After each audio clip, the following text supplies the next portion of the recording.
हम में अनुशासन आ जाए, हम में मिलनसारिता आ जाए, हमारे मन में अहम का भाव नहीं हो कि मैं अधिकारी हूँ, मैं मंडल का अध्यक्ष हूँ, मैं प्रदेश का पदाधिकारी हूँ और सामने वाला कार्यकर्ता छोटा है, ये भाव नहीं होना चाहिए। बराबरी का भाव होना चाहिए कि जैसे आप कार्यकर्ता, क्योंकि कल जो यहाँ बैठे हैं वो यहाँ परसों यहाँ बैठ सकते हैं, जो आज यहाँ बैठे कल वहाँ बैठ सकते हैं, क्योंकि कार्यकर्ता है यहाँ पे सब, वो पद हमसे कोई छीन नहीं सकता, जीवन भर छीन नहीं सकता।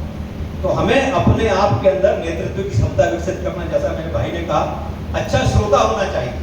आपके पास जनता आती है, आप कोई जनप्रतिनिधि है, कोई पार्षद है या कोई जनपद के जिला पंचायत के अध्यक्ष है, कोई आता है तो उसकी बात सुनना भी है, या कोई कार्यकर्ता अपने मन की कोई बात बताता है, कोई अपनी परेशानी बताता है तो उसको भी सुनना है श्रोता के तौर पर। उसके बाद हमारा विनम्रता का भाव होना चाहिए, सेवा भावी होना चाहिए, क्योंकि हमने राष्ट्र की सेवा का संकल्प लिया है, भारत माता को परम वैभव के शिखर पर ले जाने का संकल्प लिया है, उस आधार पर हमको काम करना है। इसके बाद हमारे मन के अंदर जो है श्रोता भी होना चाहिए अच्छा, और वक्ता भी होना चाहिए। उसके साथ ही साथ अपने प्रति कठोर होना चाहिए कि जो मेरा दायित्व है मैं उसको कठोरता से पालन करूंगा, लेकिन मेरे कार्यकर्ता के प्रति विनम्रता का भाव होना चाहिए ताकि वो आपसे अलग ना हो सके। आपने किसी को डांट डपट दिया, कोई कार्यकर्ता लगा हुआ है, आपने उसको इस तरह से डांट दिया, अगर डांटना भी है तो आप अलग से कमरे में ले जाकर के किसी अलग स्थान पर डांटे, सामने के स्थान पर ना डांटे किसी कार्यकर्ता को अगर कोई गलती करी है, और उससे बात करके उसके मन के भाव को समझें और उसके बाद उसके ऊपर समझाए। उसके बाद तकनीकी का प्रयोग का स्वभाव होना चाहिए, जो अभी किसी ने नहीं बताया कि हम आज की तकनीक का उपयोग कर सके। पहले क्या होता था, कार्यकर्ता क्या होता था, जाता था, दीवार लेखन करता था, पोस्टर चिपकाता था, पोस्टर बनाता था, उसके बाद जनता के बीच में जाता था। वो तो हमको करना ही करना है, लेकिन हमें आज की मोबाइल की टेक्नोलॉजी, एआई, इसका उपयोग करना भी आना चाहिए कि हम अपनी बात को किस तरह से एक एक बूथ तक, एक एक व्यक्ति तक पहुंचा सके जिसको हमको ये सूचना पहुंचाना है।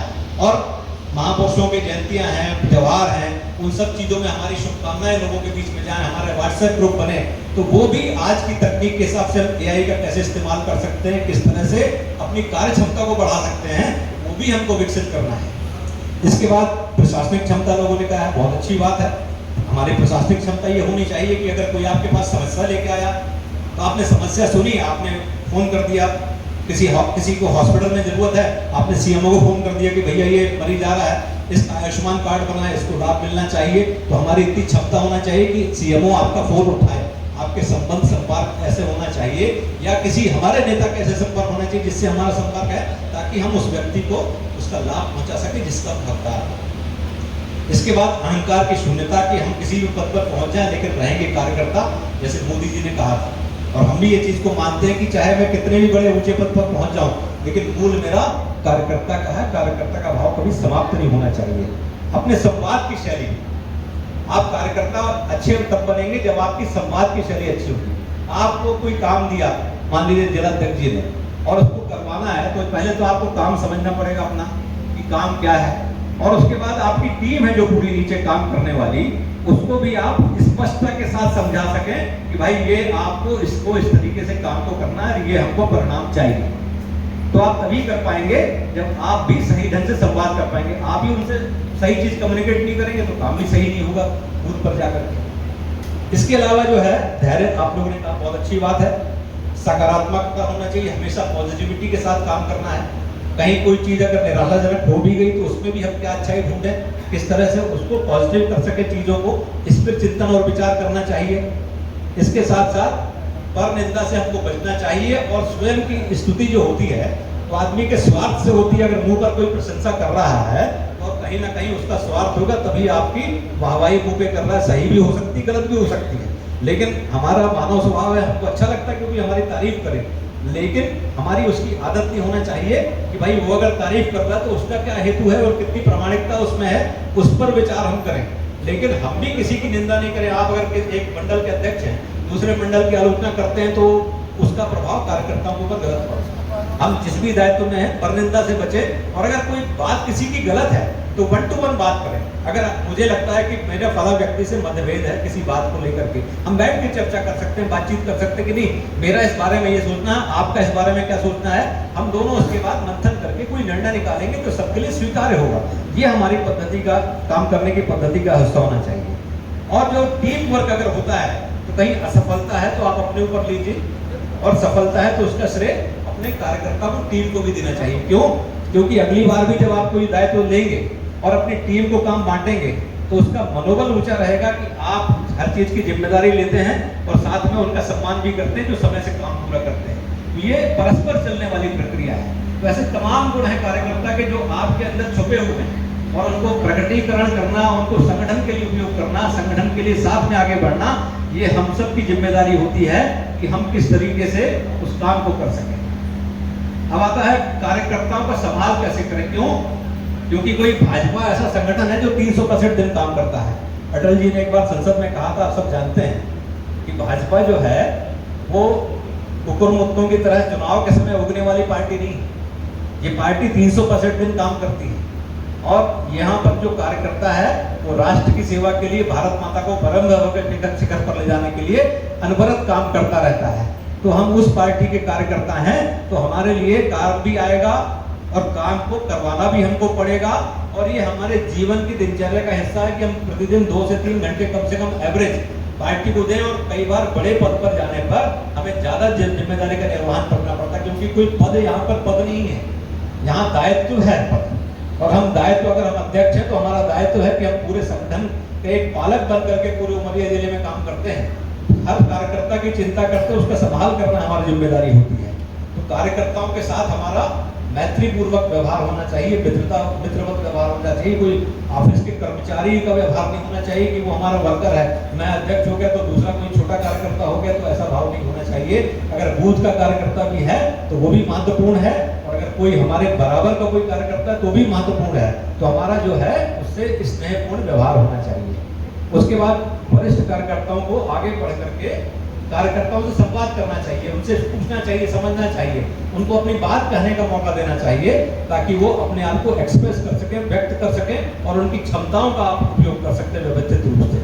उनके सुख दुख में मिलना, उनके शादी ब्याह में, उनके यहाँ गमी है, त्यौहार है, तो ऐसा संवाद, औपचारिक अनौपचारिक संवाद। कई बार प्रधानमंत्री जी आग्रह करते हैं कि टिफिन बैठ के करना, छोटी बैठ के करना। आज मंडल है तो मंडल ने, प्रदेश ने पूरा तय कर दिया, सिस्टम तय कर दिया कि 1 से 7 तारीख के बीच में प्रत्येक मंडल की बैठक होगी और एक ही स्थान पर होगी। तो मंडल की बैठक में कौन कौन अपेक्षित है, कौन आना चाहिए, उसके बाद सारे लोग आ रहे हैं कि नहीं आ रहे, उसमें क्या चर्चा करना, चर्चा करने के बाद बूथ पे जाना, बूथ पे मन की बात करना या दूसरे कार्यक्रम करना, जो हमारा तय है काम। मंडल की बैठक में जो काम तय है वो आगे ले जाकर के शक्ति केंद्र और बूथ पर बढ़ाना। तो ये हमारा एक सिस्टम तय है काम करने का, और उस सिस्टम के तहत हमको काम करना है। तो हमारा जो भाव है कार्यकर्ता के साथ एक परिवार भाव की तरह संबंध होना चाहिए। कोई मालिक नौकर का संबंध नहीं होता, हम बड़े हो गए वो छोटा हो गया, ऐसा नहीं। वो भी एक कार्यकर्ता है। कल को जैसे आज अमित शाह जी को देखो, जब पोस्टर लगाने का काम करते थे, इतना छोटा काम भी उन्होंने किया है बूथ स्तर पर, और आज भारत के गृह मंत्री हैं, पार्टी के राष्ट्रीय अध्यक्ष रह चुके हैं। ऐसा भी काम करना, हम भी ये काम करते हैं, तो आगे चल करके हो सकता है हमें भी कोई बड़ी जिम्मेदारी मिले, और निश्चित रूप से मिलती है जो काम संगठन को समर्पित होकर जो लोग काम करते हैं।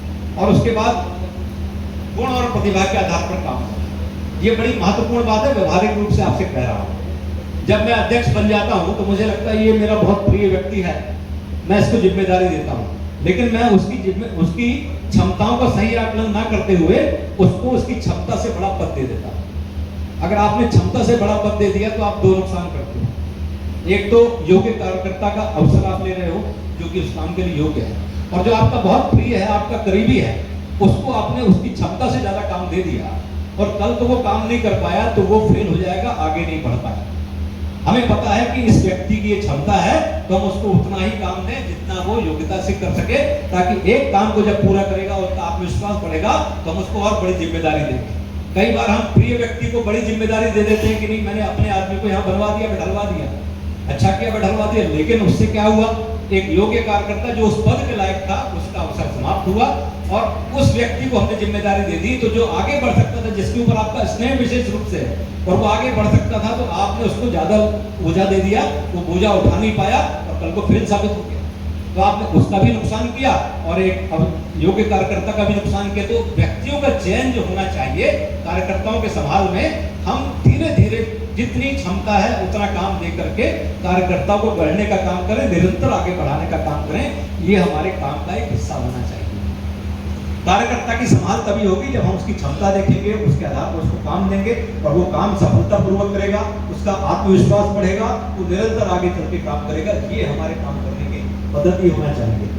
हमारा सबके गुण और प्रतिभा का आप आकलन कर सकते हैं। आप अगर किसी व्यक्ति के बारे में सोचेंगे, आपके पास में अगर 50 लोगों की टीम है, आप मान लीजिए किसी मंडल के अध्यक्ष हैं, आपके पास पूरे 61 की कार्यकारिणी बनी हुई है और आपकी पूरी टीम बनी हुई है, तो आपको एक एक व्यक्ति की क्षमताओं का, उनके गुण का, उनके दोष का, दोनों चीजों का आकलन करना पड़ेगा। जब आकलन करोगे आप, उस आधार पर उसकी जिम्मेदारी का बांटोगे आप, वो काम करेगा, सफलतापूर्वक काम करेगा, संगठन आगे बढ़ेगा और आपकी भी पहचान संगठन में आगे बढ़ेगी, क्योंकि आपके पास योग्य व्यक्तियों की, योग्य कार्यकर्ताओं की टीम है जो आपके काम को पूरा अंजाम दे सकते हैं, जो पार्टी ने आपको जिम्मेदारी दी है। तो इसीलिए कार्यकर्ता को गुण दोष के आधार पर काम है।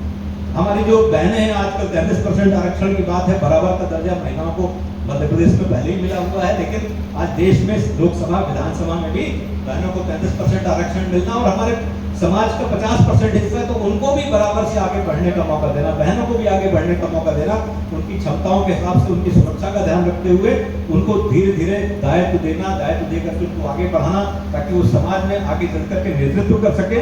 इस आधार पर काम करना। तो कार्यकर्ता को गुण, कार्यकर्ताओं के विकसित करना, कार्यकर्ताओं की संभाल करना, और उसके बाद हमारे संगठन का सबसे बड़ा मूल मंत्र है कि हम पद को पद नहीं मानते। पार्टियों में ऐसा होता है कि मैं प्रदेश का महामंत्री बन गया, अध्यक्ष बन गया, कांग्रेस की सूची देखो आप, तुम्हारे 250-300 तो महामंत्री निकल आएंगे। भाजपा में तुम्हें 3 होते हैं महामंत्री या 5 होंगे ज्यादा, लेकिन वहां पे तो हर कोई महामंत्री है, हर कोई प्रदेश सचिव है। माने जो सारी चीजें हैं, तो आपने किसी को भी कुछ भी बांट दिया, काम बांट दिया, सब काम कर रहे हैं, सब उस तरह से आगे चल रहे हैं। लेकिन यहाँ पर पार्टी में, यहाँ पर हमारा संविधान है और संविधान में, पार्टी के संविधान में लोकतंत्र है, और हम भी जो कोई निर्णय लेते हैं तो सामूहिकता के आधार पर निर्णय लेते हैं। कोई व्यक्ति अकेला निर्णय नहीं ले सकता। आज भारतीय जनता पार्टी को पार्टी ये नहीं कह सकता कि फला व्यक्ति को हम अगली विधानसभा का टिकट देंगे या फला व्यक्ति को लोकसभा का टिकट मिलने वाला है। ये पार्टी है, यहाँ बहुत सारी टेबलें हैं जहाँ पर निर्णय होता है, मंथन होता है, और मंथन होने के बाद, निर्णय होने के बाद जो निर्णय निकल करके आता है वो अमृत की तरह होता है, जैसे घी निकल करके आता है। वो हमारे संगठन की प्रक्रिया, ये हमारे नीचे स्तर से, बूथ स्तर से लेकर के हमारे राष्ट्रीय स्तर तक भी ये सारी प्रक्रिया चलती है। आज यहाँ हमने वर्ग आयोजित किया, ऐसे कई वर्ग हम आयोजित करते हैं, मंडल के वर्ग हमने आयोजित किए होंगे, तो इसकी पूरी कार्य योजना, रूपरेखा सब बनाना, व्यवस्थित रूप से करना, ये सब हम सबकी जिम्मेदारी होती है कि हम किस तरह से अपने काम को पूरा करें। और भारतीय जनता पार्टी के लिए तो हमेशा ये रहा है नेशन फर्स्ट, राष्ट्र प्रथम, और हम जो है व्यक्ति है, व्यक्ति से बड़ा संगठन है। आज संगठन ने कोई निर्णय ले लिया, निर्णय लेने के पहले तक प्रक्रिया चल सकती है, बातचीत चल सकती है, विरोध चल सकता है, लेकिन एक बार अगर निर्णय ले लिया कि फला व्यक्ति को विधानसभा का टिकट दिया, तो हम सब की जिम्मेदारी होती है कि कमल के निशान को जिताना है। ये भाव लेकर के हमको चलना पड़ता है। और भारतीय जनता पार्टी आज 22 राज्यों में बनी हुई है, तो कैसे बनी हुई है? पश्चिम बंगाल को आपने देखा कि डॉक्टर श्यामा प्रसाद मुखर्जी जी की जन्मभूमि है वो, लेकिन कितने वर्ष लग गए वहां भारतीय जनता पार्टी की सरकार आने में, कितनी पीढ़ियां खप गई, कितने लोगों का बलिदान हुआ, और आज जाकर के भारतीय जनता पार्टी की पूर्ण बहुमत वाली सरकार पश्चिम बंगाल में अगर बन पाई है, तो इन्हीं कार्यकर्ताओं के दम पर बन पाई है, जिन्होंने अपने प्राणों की परवाह न करते हुए, अभी 350 से ज्यादा कार्यकर्ता पिछले चुनाव से इस चुनाव बीच में मारे गए। भारतीय जनता पार्टी कार्यकर्ता, जैसी परिणाम आया, उन्होंने तृणमूल कांग्रेस के कार्यकर्ताओं ने हमले शुरू कर दिए, घरों को लूटना शुरू कर दिया, बहनों के साथ गलत काम किया। ये कितने सारे उदाहरण हैं। उसके बाद भी कार्यकर्ता डटा रहा, लगातार पार्टी के लिए काम करता रहा, और आज स्थिति यह है कि उसी कार्यकर्ता के दम पर, उस बूथ के कार्यकर्ता के दम पर आज पश्चिम बंगाल में, जहां पर श्यामा प्रसाद मुखर्जी ने बंग आंदोलन करके पश्चिम बंगाल बनाया था, वहां भारतीय जनता पार्टी की सरकार खड़ी है, तो कार्यकर्ताओं के दम पर खड़ी हुई है।